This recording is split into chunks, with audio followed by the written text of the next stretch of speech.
How relevant is the game that you beat them up there a month ago as far as your game prep for Tuesday? It's irrelevant. That game has zero to do with this game. We started studying them this morning. They're running. Their offense hasn't changed a whole lot, but that's one of those games where one team was playing downhill and the other team was playing uphill. So I think when you look at the statistics of that game or the rhythm of that game, that doesn't happen very often. So we just go back to ground zero and prepare for that game like that one never happened. We'll go to Greg Bailey with KTRK. Greg, please go ahead with your question for Coach. Kelvin, good morning. What about this group has made them so able to handle the adversity that they faced this season? And do those traits help you as you begin this very compacted schedule of games and days? Well, first of all, we never talk about it in terms of what we have or don't have. From day one, I told this team that you're good enough. We have enough in this room to win, but we're going to have to play a certain way. We have to really buy into certain things, and they have. We've got a good team, but we have to play a certain way each night. We have to be really good in the areas of discipline, paying attention to scouting reports, being committed and connected on defense. We have to be really good at rebounding the ball at both ends, creating extra possessions, things that most of our teams have done well. It's not about who we don't have. It's more about who we have and how can we win with this group going forward. So every day is about moving this group forward, not looking behind us or to the side of us. Just keep looking forward. Thank you, Greg. We'll go to Chris Gardner, please. Chris, go ahead, sir. Coach, could this compact schedule help you benefit as a preparation for the NCAA tournament? In terms of games, 2 games, kind of post game? Not really. I mean, Jamal's never played in the NCAA tournament, so what would he know about? Would this help us? Ramon's never played. J1 didn't play enough to say he played. So not really. It's just, it's just wear and tear on your body. The good thing about the NCAA tournament is you're not going to play more than 2 games in 48 hours. So, we're not looking at anything like that. We played a game Sunday, and today will be a normal day between. We're not going to tweak anything or change anything, and then we're going to play tomorrow night. So, as far as our kids are concerned, our routine stays the same. Nothing changes. We just keep moving forward. Thank you, Chris. We'll go to Joseph Duarte from the Chronicle. Joseph, go ahead. Good morning, Kelvin. Good morning. Kelvin, I saw your comment from yesterday's game when asked about being on the cusp of or close to a conference championship. I want to maybe ask bigger picture about the importance of a program when you can do what you're doing and have, I think this will be 3rd and 4th year to win a conference title. Just sort of what that does for a program and sort of the accomplishment of having a stretch like that and I guess after a really long time, I don't believe you guys had very many in the 20 plus years before you arrived. Well, I know nothing about that, so that's irrelevant to me. 14 and 15, 16. The big thing I found with the kids that we got in here was, coaching to win, but it's not about the winning. It's all the things that go before. Winning is a destination. The journey is what's most important. How we're going to, create good habits on a day-to-day basis. If something happens once, it might be an accident. Happens twice, could be a coincidence. But when it happens 3 or more times, it becomes a habit. But what we try to do, what I try to do with my coaching staff, and then we as a coaching staff try to do with our team, is just create good daily habits. Offensive rebounding doesn't come because somebody told them to. If that was that easy, then everybody would do it. We have to create a habit. If you're good at something, that means that there's been a habit that's been formed. So, I don't try to be great at 10 different things. We get our kids to be good in the areas that we value the most, and that's why you call them core values. The core values of this program are the things that I concern myself with the most and the things that I emphasize. And you achieve what you emphasize. If you emphasize nothing, then you achieve nothing. You can tell the teams that we play against, the things that those teams are good at, you can tell that's what those coaches have emphasized. I'm sure they say the same thing about us. But I've always just focused on the journey. The byproduct of that is winning, but the championships and stuff, I don't know that I get overly carried away with that stuff one way or the other. Our first championship, I was excited about that one, because I know what it was like here, in 14 and 15. I know how bare this thing was in every aspect. So that one was unique to me. It signals something. It told me something. And then the next one, and then the next one, and then, we've got an opportunity here for a fourth one. You just keep working, man. Just keep your head down and stay humble. Realize that groups get this done. Everybody has a hand in this, and you're very appreciative of the efforts and things that we do within our program, and winning championships is just kind of part of the journey to me. Given the limitations, Kelvin, this season, do you look at it as such that would this one mean a little bit more given those limitations, or at the end of the day, it doesn't matter how you get to the journey, you get there, a championship's a championship? Probably this one. Because when we were trying to put this puzzle together back in late December, amid, we had a COVID issue we were dealing with. It seemed like we had a lot of things hit us at once. We knew Tremont surgery was coming, so we were preparing for that.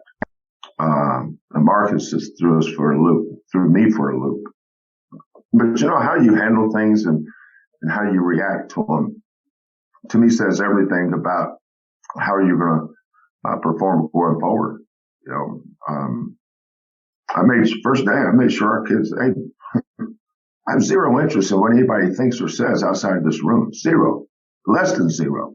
The only thing that I care about is how we handle our business. And here's what we're going to do. Here's how we're going to win. And I expect to win. That was my message. Simple as that. Thank you, Joseph. We'll go to Randy McElvoy with KPRC. Randy, please go ahead. Thanks. Good morning, Kelvin.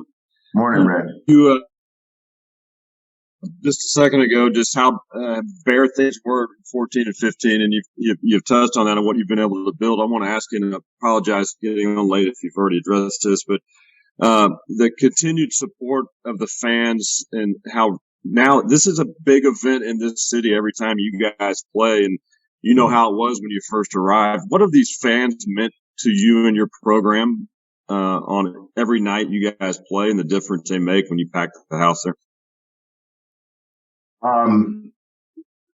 Means everything. Starting with the students, and the band. You know, the two most important entities when I walk in that gym, is, that band was here with us. You know, like most of the players we have, they come and go, they graduate, and more players come in, and same thing with the band. But that band was probably 25% of our attendance some nights in 2014, 15. You know, we had family and friends and giveaway tickets and some diehard fans that's still here with us, and I remember them. But you know, when you walk down the tunnel that first night, December 1st, might have the date missed up, December of 2018. You go from that night to yesterday and all this in between. You know, the success of this program, in a good way has paralleled the success or our fan support. We have a great venue. It's one of the great home court advantages in our conference. And not every team in our conference gets to see all the teams' home court advantage. You know, it's not the same for some teams to go into Tulane, for instance, than us. You know, we see a packed house at Tulane. We see a packed house at SMU, at Central Florida. I'm sure we're going to see one at Memphis. But the good news is when we first got here, we'd see big Cincinnati always had great fan support. Memphis always had great fan support. Then they would come here and there was no fan support. So we had to get through some tough days. To see where it is now is gratifying, rewarding, and just very appreciative of our fans and just want them to know what a difference they make. We've had some games where we may not have it that night, just weren't quite, you know, not making shots. The other team was playing good, and our fans would will us to play better. You look at our record, you don't play great every night. Nobody does. But having those fans there on nights when you don't quite have your fastball, your best one, those fans make a difference, man. So they're appreciated, and I love them to death. Thank you, Randy. We'll go back to Joseph Duarte. Joseph, go ahead. Kelvin, I know it's tough to win any night, and I'm curious if you saw over the weekend. I guess it was Saturday for the first time ever. I think there were 7 teams in the top 10 that lost. This time of year, is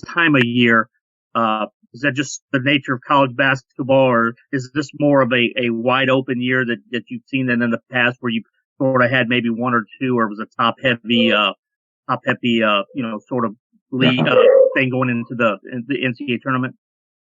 Well, last year I didn't think it was wide open. Because of COVID, it's hard to tell on certain teams, but it wasn't hard to tell with Gonzaga and Baylor from my lens. I watched those guys in December, January, and February as a fan. I wasn't evaluating them or scouting them. I didn't know that we would be playing them, but you could tell how good they were, you know.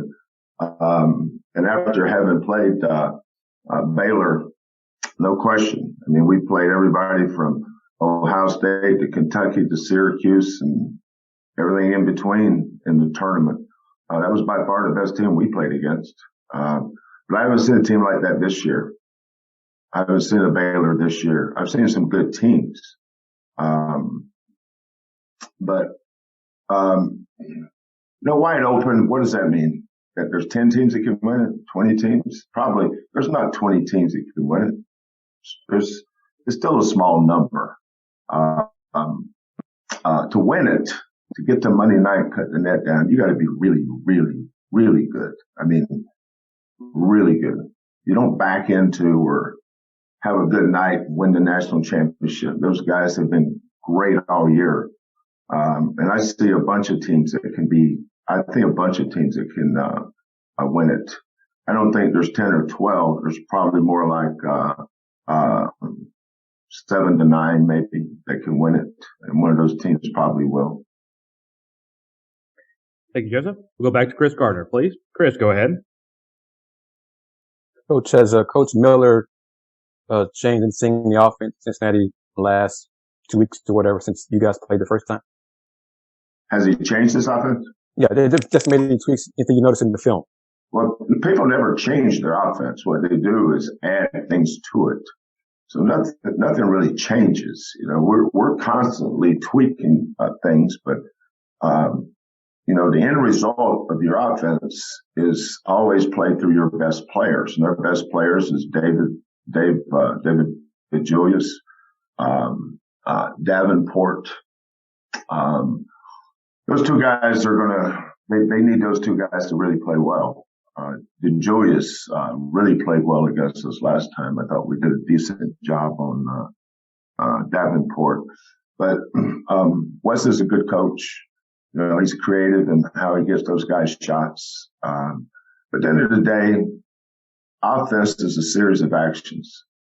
It's a pin down, it's a ball screen, it's a cross screen, some isolation, transition. If you can get back and force teams to play in the half court and you're able to guard multiple actions in the same possession, you usually can rebound the miss. You're usually going to have a pretty good success. Time for a couple more questions. We'll go back to Joseph Duarte. Joseph, go ahead. Kelvin, has Marcus been out of the walking boot for a while now, and is that just sort of the next progress or marker in his recovery, or can you give us an update on where that stands? No, I have no idea what's going on with him, and he's been out of the boot though. He does laps around the court during practice. I think he has to. I think he's out of the boot during the day. I think he might go home with it, but I have no updates. This, just to sort of, I don't know, squash this or not. There's still no chance that he comes back this year, right? Well, Joseph, you're on top of that. You remind me of Columbo. I got a hat right here if you need me to put it on. Yeah, well, you need the London fog with the collar pulled up. Yeah, you're right. You got to play dumb and be the smartest guy in the room, right? That's what Columbo was. No, there's zero chance he's coming back. Gotcha. We'll go back to Chris Gardner, please. Chris, go ahead. It's just an update. How is Emmanuel Sharp doing? I guess he's been, almost 2 months? Yeah. Bishop.